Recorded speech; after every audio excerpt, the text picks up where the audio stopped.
Hello everyone, welcome to Miss Khan Academy. Today we are going to start a topic pair of linear equation in two variable. And this is the most important topic for your boards, for your 10th boards. In previous classes you have studied linear equation. आप सब पहले भी linear equation पढ़ चुके होंगे, but 10th class में आप जो linear equation पढ़ोगे वो टू वेरिएबल्स पे बेस्ड है. लीनियर इक्वेशन के बारे में सबको पता है. अब हम टू वेरिएबल वाला लीनियर इक्वेशन पढ़ेंगे. Linear equation in two variable में सबसे फर्स्ट थिंग जो आपको बस माइंड में रखनी है वो उसकी जनरल फॉर्म है कि लीनियर इक्वेशन की जनरल फॉर्म एक्चुअली में होती क्या है. तो जनरल फॉर्म होती है a x plus b y plus c is equals to zero, जिसमें ए बी सी हमारे कांस्टेंट है. Constant means numerical value 1 2 3 etcetera etcetera, वो कुछ भी हो सकती है. एंड यहाँ पर एक्स वाई जो है वो हमारे वेरिएबल है.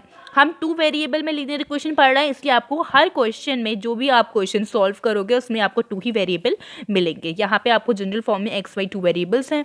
लीनियर इक्वेशन को सॉल्व करने के टू मेथड है. First one is graphical method and the second one is algebraic method.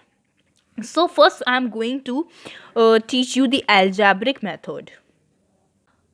So हमारे algebraic method में भी थ्री methods आ जाते हैं. substitution method, elimination method and cross multiplication method. In this lecture we are going to cover substitution method. So here is first question based on substitution method. इससे related मैं आपको पहले कुछ questions करवाऊंगी substitution पे method पे. तो substitution method basically होता है क्या? सब्सटीट्यूशन मतलब होता है किसी चीज़ से कोई वैल्यू निकाल के उसको दूसरी चीज़ में पुट कर देना बेसिकली. तो इसमें इसका मतलब क्या है? फर्स्ट ऑफ ऑल हम क्या करेंगे, इन इक्वेशंस को जो हमने अपनी जनरल फॉर्म पढ़ी है उसमें कन्वर्ट कर लेंगे. हमने पढ़ा था हमारा 3 इस साइड आ जाएगा इज इक्वल्स टू 0. ये अब हमारा कन्वर्ट हो गया जनरल फॉर्म में. A x minus b y minus c is equals to 0. आप अगर सोच रहे होंगे कि ये हमारा जनरल फॉर्म में a x plus b y plus c है, तो अगर हम इसे प्लस और इसको ब्रैकेट में ले आए तो ये वही सेम चीज़ बन जाएगी. A x plus b y plus c is equals to 0. अब आप सोच रहे होंगे यहाँ पे b क्या है. कुछ बच्चे कंफ्यूज हो जाते हैं और यहाँ पे b को 0 कंसीडर कर लेते हैं अगर किसी वेरिएबल के साथ कोई कांस्टेंट नहीं लगा होता है. अगर कोई कांस्टेंट नहीं लगा इसका मतलब यहाँ पे 1 है. तो किसी को कंफ्यूज नहीं होना है. सिमिलरली इस इक्वेशन को भी हम उसी फॉर्म में कन्वर्ट कर लेंगे. आप चाहें तो इसको ऐसे भी लिख सकते हैं या फिर सिंपली, क्योंकि प्लस माइनस माइनस होता है, आना वहाँ पे माइनस ही है. कुछ बच्चे कंफ्यूज हो जाते हैं कि जनरल फॉर्म में नहीं है, इसलिए मैंने इसको इस फॉर्म में भी आपको लिख कर दिखा दिया है.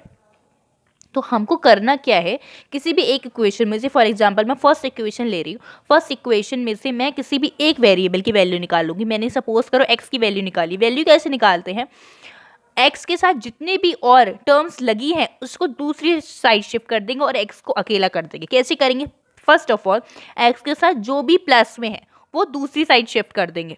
फॉर एग्जाम्पल हमारे सब पास एक्स के प्लस में क्या है, माइनस वाई है. ये प्लस माइनस माइनस ही हो जाएगा वहां जाके, तो ये पूरा माइनस का ही है. ये मैंने आपको समझाने के लिए लिखा था, बस ये माइनस ही है आपका. एक्स के साथ जो भी माइनस में या प्लस में होता है पहले उसको उधर साइड शिफ्ट करते हैं. जैसे ये माइनस में वाई लगा है, ये उस साइड शिफ्ट होकर प्लस का वाई हो जाएगा और माइनस का 3 उधर साइड जाके प्लस का 3 हो जाएगा, इन दोनों को. उसके बाद हम आते हैं एक्स से जो भी मल्टीप्लाई या डिवाइड में लगा होता है उसे दूसरी साइड शिफ्ट करते हैं. फॉर एग्जाम्पल यहाँ पे 3 लगा हुआ है, मल्टीप्लाई में इधर आके डिवाइड में हो जाएगा. तो पहले प्लस माइनस वाली चीज़ को दूसरी साइड शिफ्ट करेंगे, उसके बाद हम मल्टीप्लाई या डिवाइड वाले टर्म्स पे या फिर वेरिएबल्स पे या कांस्टेंट पे जो भी है उस पे आएंगे. तो ये हमारी एक्स की वैल्यू निकल गई है और हमने जो फर्स्ट इक्वेशन से एक्स की वैल्यू निकाली वो हम सेकेंड इक्वेशन में अब पुट करेंगे. हमारी सेकेंड इक्वेशन है 9x minus 3y minus 9 is equals to 0. इसमें हम वैल्यू पुट करेंगे x की, y प्लस 3 अपॉन 3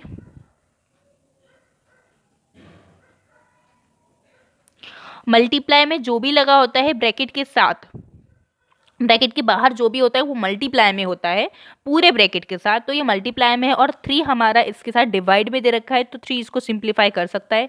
3 1 ज़ा 3, 3 3 ज़ा 9, ये हो गया सिंप्लीफाई। सिंप्लीफाई अगर हो रहा होता है तो हम पहले सिंप्लीफाई करेंगे, अगर नहीं होता तो हम डायरेक्ट मल्टीप्लाई करेंगे। अब हमने सिंप्लीफाई कर दिया है तो अब हम मल्टीप्लाई कर देंगे अंदर।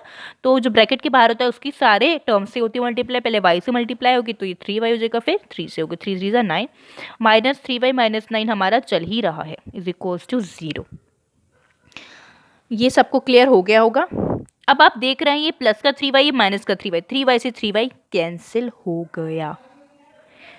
तो अब हम इसको क्या लिख सकते हैं, अब आपको कुछ भी लिख ले, 9 इज इक्वल्स टू 9 आ गया। 9 को अगर हम उधर चाहे शिफ्ट कर देंगे, या फिर आप 9 को ही कैंसिल कर दें, 0 इज इक्वल्स टू 0 लिख दें, या कुछ भी लिख दें एक्स वाई जेड, पर यहाँ पर हमारा जो वेरिएबल है जिसको हम फाइंड कर रहे थे वही कैंसिल हो चुका है। सो हेयर फ्रेंड्स, आपका जो है वेरिएबल कैंसिल हो चुका है। तो स्पेसिफिकली मैंने क्वेश्चन इसलिए करवाया था क्योंकि बहुत सारे क्वेश्चन ऐसे भी होते हैं जिसमें वैल्यू जो है वो वेरिएबल ही कैंसिल आउट हो जाता है। तो उन क्वेश्चन में सिंपली आपको कुछ भी नहीं करना है, कंक्लूजन दे देना है कि these equation have infinite many solution. इस क्वेश्चन में एक्स वाई की बहुत वैल्यूज हो सकती है, हम कोई स्पेसिफिक वैल्यू उसे गिवन दे नहीं सकते हैं, उसमें कोई भी स्पेसिफिक वैल्यू गिवन नहीं है। तो ये क्वेश्चन हमारा यहीं पर एंड होता है क्योंकि हमारा वेरिएबल कैंसिल हो चुका है। सो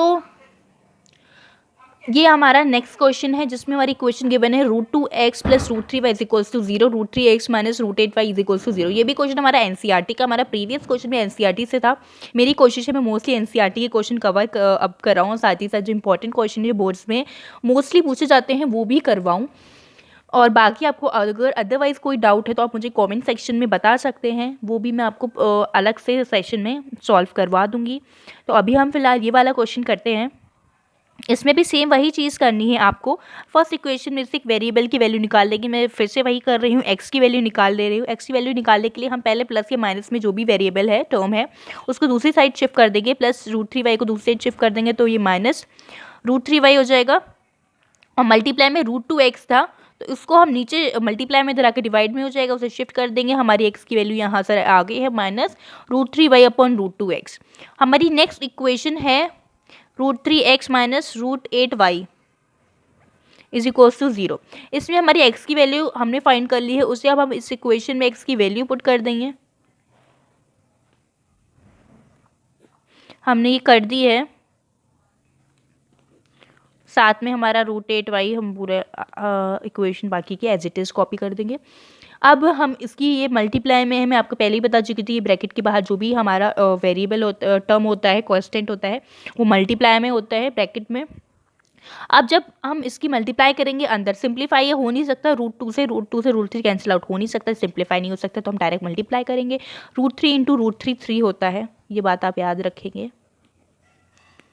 क्योंकि इसे हम ऐसे भी लिख सकते हैं √3 का स्क्वायर, स्क्वायर से रूट कैंसिल हो जाएगा, 3 आ जाएगा। तभी हम डायरेक्ट मैंने बता दिया कि √3 3 होता है। इसका रीज़न भी मैंने आपको दे दिया है क्यों होता है, क्योंकि √3 का स्क्वायर हो जाएगा, स्क्वायर जो है वो रूट को कैंसिल कर देता है। तो यहाँ पे हम अब इसे माइनस का 3y लिख देंगे क्योंकि √3 से √3 मल्टीप्लाई हो गया, और अपॉन √2 चल ही रहा है, minus √8y is equals to 0।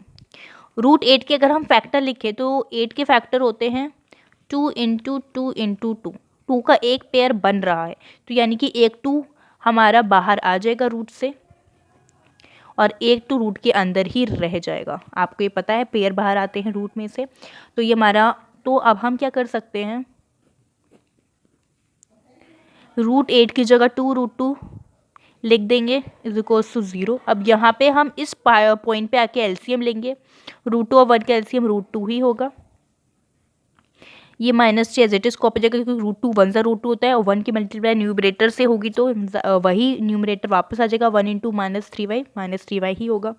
-1 √2 सा √2 होता है तो √2 की मल्टीप्लाई न्यूमरेटर से होगी। एलसीएम लेना सबको आता होगा, मैं ये मान के चल रही हूँ।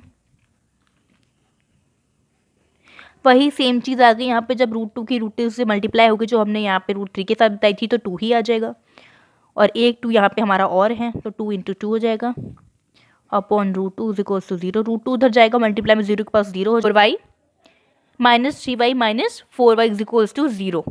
हमारा ये √2 है, उधर जाकर मल्टीप्लाई में जाएगा, 0 के पास तो कैंसिल हो जाएगा, 0 ही हो जाएगा ये पूरा। अब ये -3y हो गया, ये -4y हो गया, माइनस माइनस प्लस होता है तो -7y इज इक्वल टू 0, 7 नीचे जाएगा डिवाइड में, 0 के पास तो 0 हो जाएगा और y की वैल्यू हमारी यहाँ पे 0 आ जाएगी। तो यहाँ तक आई होप सबको क्लियर हो गया होगा। अब हमारी जो नेक्स्ट इक्वेशन थी उसमें अब हम वैल्यू पुट कर देंगे। हमारी नेक्स्ट इक्वेशन अब हम दूसरे, हमने प्रीवियस क्वेश्चन में जो थी हमारा वेरिएबल कैंसिल हो गया था, तो एक तो मैंने बता दे, एक वेरिएबल तो आपको ऐसे मिल जाएगा जो पैटर्न हमने अभी फॉलो करा। फिर नेक्स्ट वेरिएबल कैसे मिलेगा उसका भी मैं बता देती हूँ आपको। जो भी आपके दो इक्वेशन है उसमें से भी कोई भी एक इक्वेशन, फॉर एग्जाम्पल मैंने अपनी सेकेंड इक्वेशन उठा ली, हमारी सेकेंड इक्वेशन ये थी, इसमें हम y की वैल्यू पुट कर देंगे क्योंकि y की वैल्यू हमारी आ चुकी है।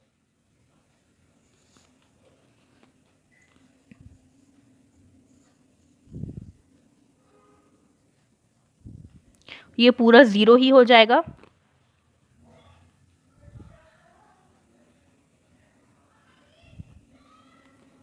√3 जो डिवाइड होने जाएगा 0 ही हो जाएगा।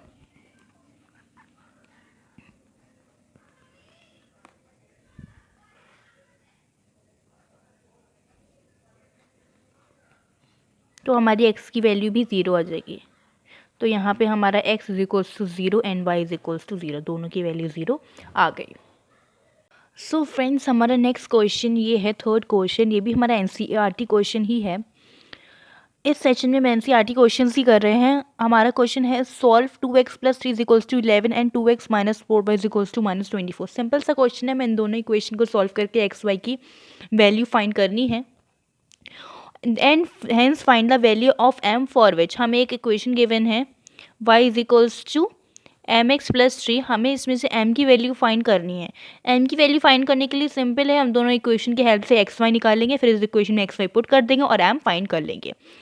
सिंपल है। 2x + 3, अभी तक हमने बाकी प्रीवियस 2 क्वेश्चंस जैसे करे हैं सॉल्व, वैसे ही हमें ये वाला भी क्वेश्चन करना है। यहाँ पे 3y है -24, इसको हम सॉल्व कर लेंगे। पहली इक्वेशन में से हम x की वैल्यू निकाल लेंगे, 3y को उधर ट्रांसफ़र कर देंगे, माइनस का 3y हो जाएगा और प्लस का 11 उधर साइड था ही, 2 मल्टीप्लाई में है, इधर आके डिवाइड में चला जाएगा। यहाँ से हमने x की वैल्यू फाइंड कर ली है। अब ये x की वैल्यू हम दूसरी इक्वेशन में पुट कर देंगे, 2x - 4y is equals to -24 में 2 into -3y + 11/2 -4y is equals to -24। Simplify हो जाएगा ये, पहले तो हम देख लेंगे डिनोमिनेटर में हमारा 2 है तो ये सिंप्लीफाई हो जाएगा, 2 से 2 कैंसिल, यहाँ तो 1 ही आ जाएगा, 1 की मल्टीप्लाई को सेम ही रहेगा, ठीक है। माइनस का 3y + 11 -4y is equals to 24, -3y - 4y minus का 7y हो जाएगा, माइनस माइनस प्लस होता है, प्लस का 11 इज इक्वल्स टू 24, 11 उधर जाएगा। सो हमारा यहाँ पे प्लस का 11 है, उधर जाके माइनस का 11 हो जाएगा और हमारा 24 भी माइनस का था और माइनस माइनस प्लस होता है तो 11 और 24 प्लस हो जाएंगे और ये हमारा हो जाएगा माइनस का 35, माइनस से माइनस कैंसिल हो जाएगा, 7 5 तो 35 होता है। यहाँ से हमारी y की वैल्यू 7 आ चुकी है। इधर से हमने y की वैल्यू 5 निकाल ली। अब हमारी नेक्स्ट इक्वेशन में हम ये वैल्यू पुट कर देंगे।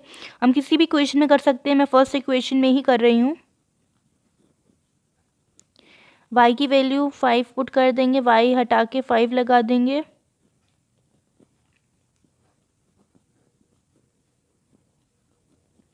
फिफ्टीन उधर चला जाएगा, हमारा माइनस का हो जाएगा, माइनस का 4 आ जाएगा और x की वैल्यू हमारे हो जाएगी -2। हमारी दोनों की वैल्यू आ चुकी है और हमें बेसिकली इस वो क्वेश्चन में वो m फाइंड करना था और हमें इक्वेशन गिवन थी mx + 3, y हमारा 5 आ चुका है, -2 + 3, ये हमारा माइनस का 5 के पास आ जाएगा,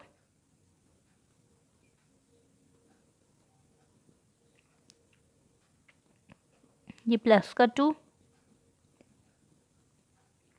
2 से 2 कैंसिल हो जाएगा। सो इधर हमारा जो 2 है वो इधर आ गया डिवाइड में, 2 से 2 कैंसिल, 1 आ गया।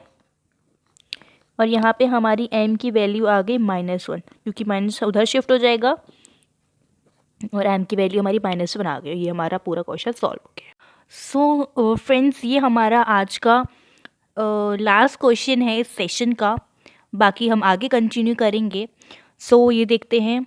5 years hence the age of Jacob will be 3 times that of his son.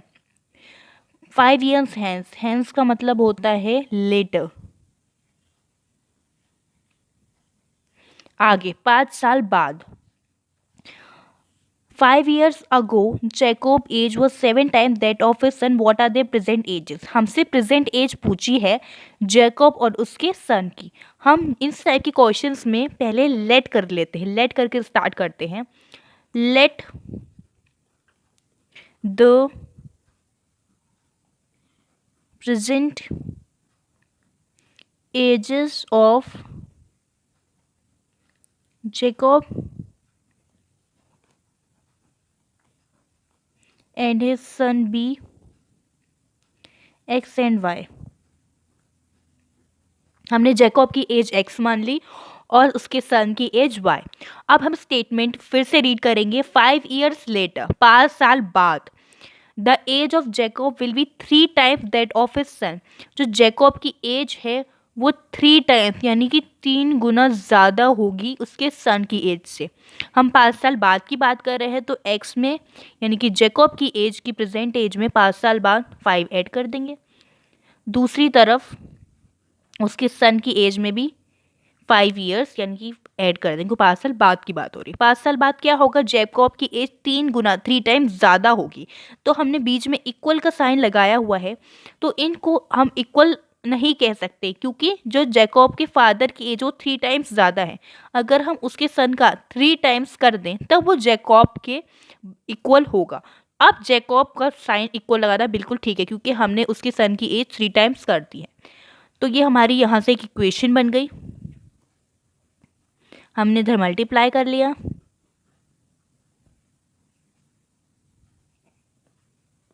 3y इधर शिफ्ट हो गया, 15 इधर शिफ्ट हुआ, -10 आ गया, इज इक्वल्स टू 0। ये हमारी पहली इक्वेशन बन गई। सेकंड हमें गिवन है 5 years अगो यानी कि 5 साल पहले। अगो मतलब पहले, यानी कि 5 साल पहले की बात हो रही है तो हम -5 कर देंगे दोनों में। 5 साल पहले क्या था, उनकी प्रेजेंट एज में से 5 साल कम कर देंगे, 5 माइनस कर देंगे। Jacob age was 7 time that of his son. 7 गुना ज़्यादा थी जैकब की एज उसकी सन की एज। अब हमने बीच में इक्वल का साइन लगाया है तो ये जस्टिफाइड नहीं है क्योंकि वो 7 गुना ज़्यादा है। अगर हम सन को 7 टाइम्स बढ़ा दें, अब जैकब इक्वल साइन लगाना जस्टिफाइड है। अब दोनों इक्वल होंगे क्योंकि हमने सन की एज को भी 7 टाइम्स कर दिया है। यहाँ से भी हमारी एक और इक्वेशन बन गई है।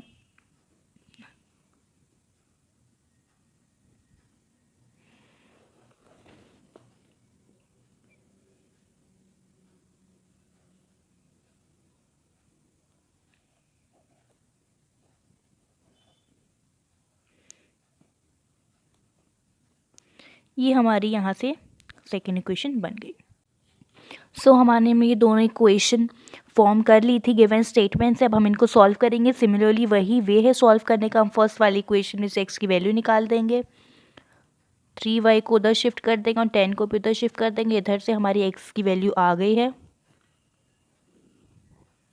नेक्स्ट इक्वेशन जो है हमारी,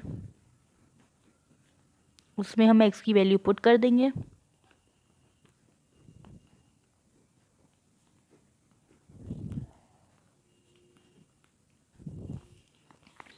इधर हमारा ये माइनस का 4y हो जाएगा प्लस 40 इज इक्वल्स टू 0।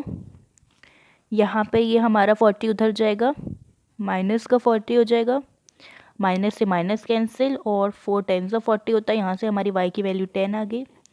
अब हम किसी भी एक इक्वेशन में पुट कर सकते हैं, बट अब हम काफ़ी कैलकुलेशन सीख चुके हैं। आप काफ़ी जो है समझ चुके हैं लीनियर इक्वेशन को काफ़ी हद तक।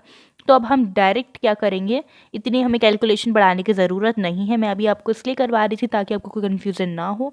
बट अब आप जो आपने एक्स की वैल्यू फाइंड करी थी इक्वेशन में से, उसी में ही वाई की वैल्यू पुट कर देगा। वो ज़्यादा सिंपल वे है सॉल्व करने का। आप डायरेक्टली जो आपने एक्स की वैल्यू निकाली थी एक इक्वेशन में से, उसी में ही वाई की वैल्यू जो हम फाइंड कर चुके हैं वो पुट कर देंगे आप।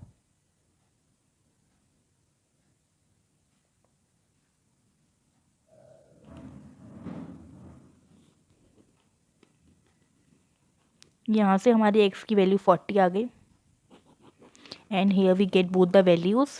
तो आप लास्ट में लिख सकते हैं एक्स हमने जैकॉब की एज मानी थी, hence the age of Jacob is 40 years and